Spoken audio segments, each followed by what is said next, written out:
He turned down every woman who dreamed of becoming his wife until an Apache widow arrived at his ranch with nothing but a broken past. Then she asked him one question that left the lonely cowboy speechless. "You want a wife or just shelter?" What happened next changed both their lives forever. Watch until the end and don't forget to like and subscribe. Montana, 1888, was a land where the wind could carry a man's voice for miles and where loneliness often became a permanent companion. On the far edge of the frontier stood a modest ranch owned by Ethan Walker, a hard-working rancher known throughout the nearby settlements for his quiet nature and unshakable independence. Ethan was not a cruel man, nor was he unfriendly. He simply preferred the company of his horses, cattle, and endless Montana sky to the complications of human relationships. Over the years, several women from neighboring towns had shown interest in him. Some had invited him to dances, others had openly suggested marriage, but Ethan had turned every one of them down. People had their own theories about his behavior. Some said he was too stubborn to share his life with anyone. Others whispered that a woman had once broken his heart, leaving him afraid to trust again. Ethan never corrected them. The truth was that he had learned to depend only on himself, and after years of living alone, he had convinced himself that solitude was easier than disappointment.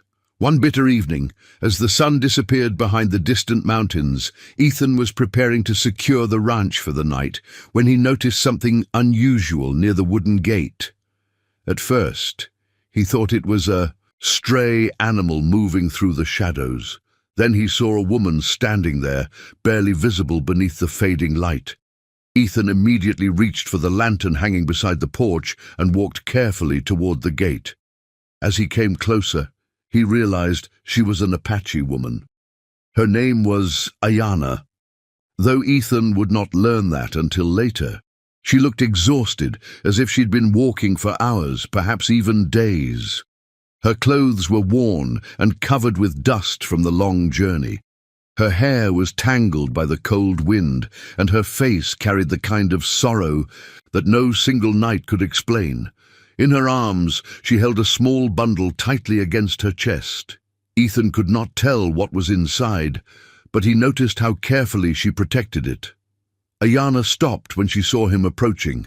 Fear briefly crossed her eyes, and Ethan immediately slowed his steps. He did not reach for his rifle. He did not demand an explanation.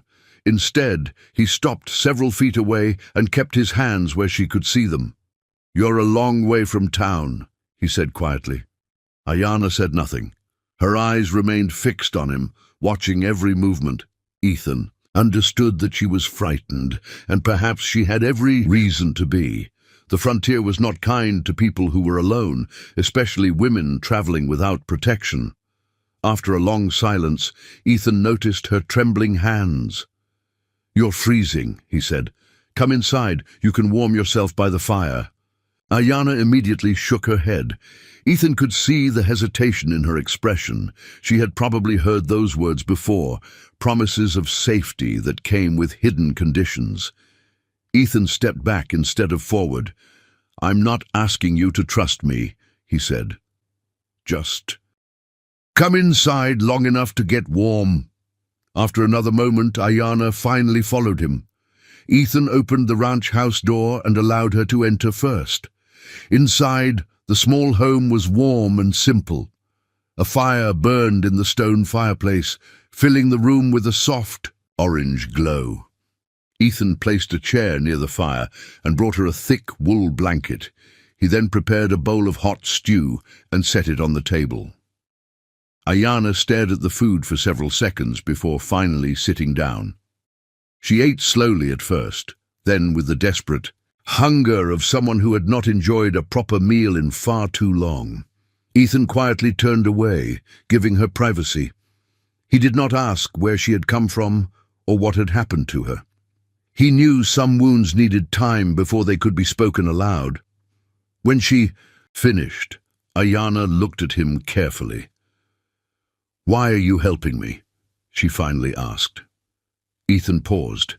He had expected the question, but he still struggled to find the right answer. He could have said that she looked helpless.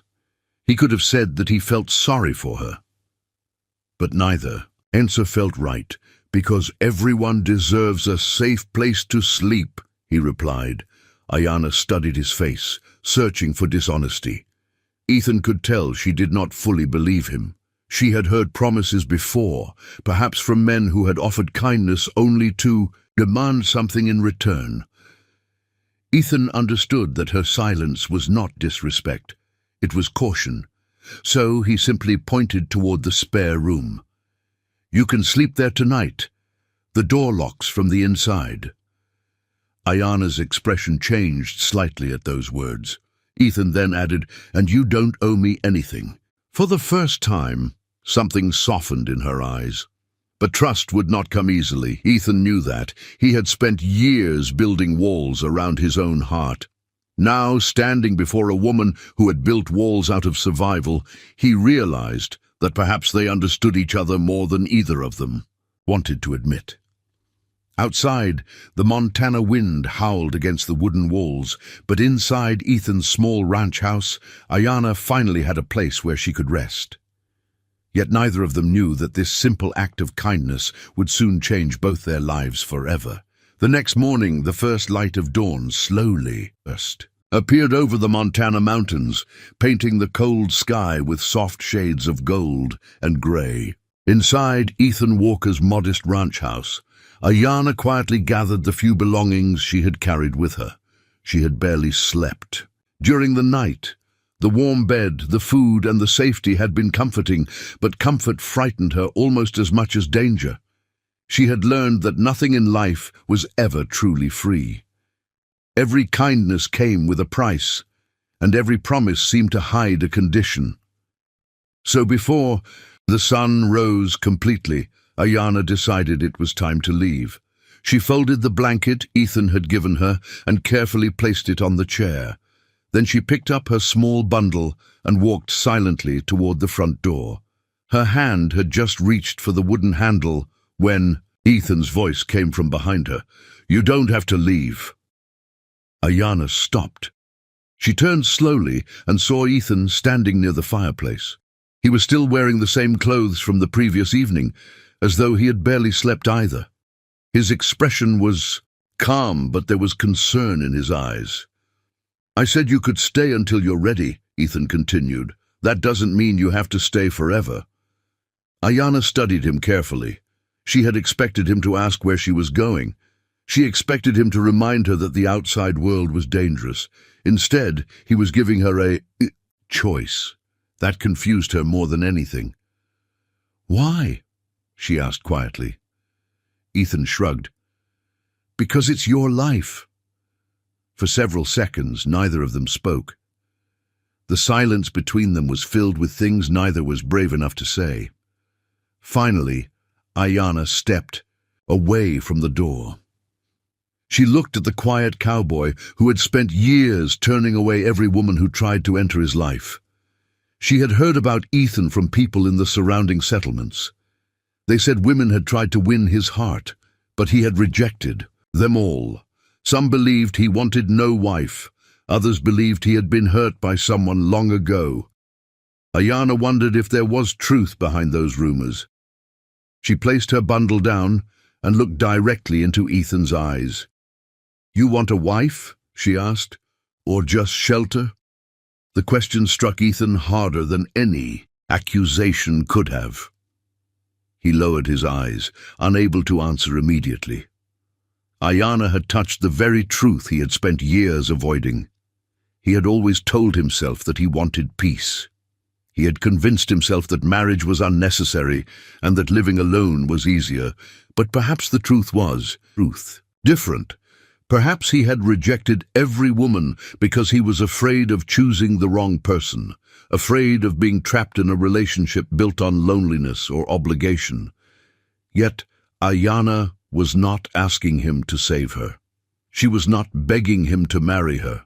She was asking him to be honest about his intentions.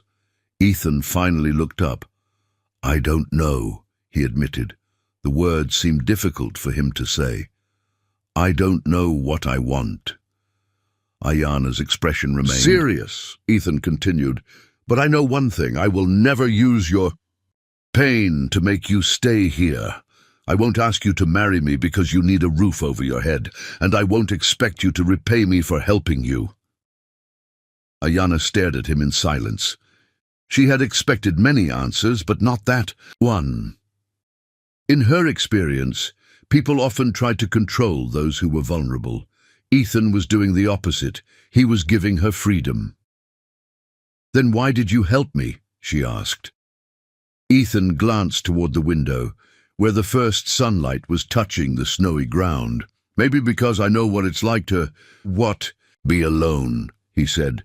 "And maybe because nobody should have to face the world alone when someone can offer them a little kindness." Something inside Ayana finally began to soften. She realized Ethan was not asking her to become his wife. He was simply offering her a place where she could decide what came next. For the first time in a long while, she felt that her future belonged to her again. Ayana eventually chose to stay at the ranch, but not as a helpless widow waiting for a man to rescue her. She worked beside Ethan, helped with the garden, cared for the animals, and slowly rebuilt the life she thought she had lost forever. Ethan never rushed her. He never demanded affection or promised a future he could not guarantee. Instead, day after day, he showed her through small actions that respect could be stronger than grand words. As the seasons changed, something unexpected began to grow between them. It was not a sudden romance or a dramatic declaration of love. It was trust. Ethan discovered that the quiet ranch no longer felt empty when Ayana was there. Ayana discovered that safety did not always come with chains or conditions. Eventually, Ethan understood why he had turned down every woman before her. He had never been searching for someone to fill an empty house. He had been waiting for someone who would make that house feel like home. And Ayana realized that perhaps love was not about finding someone who could erase the past. Sometimes, love was simply finding someone who respected your wounds enough to let you heal at your own pace.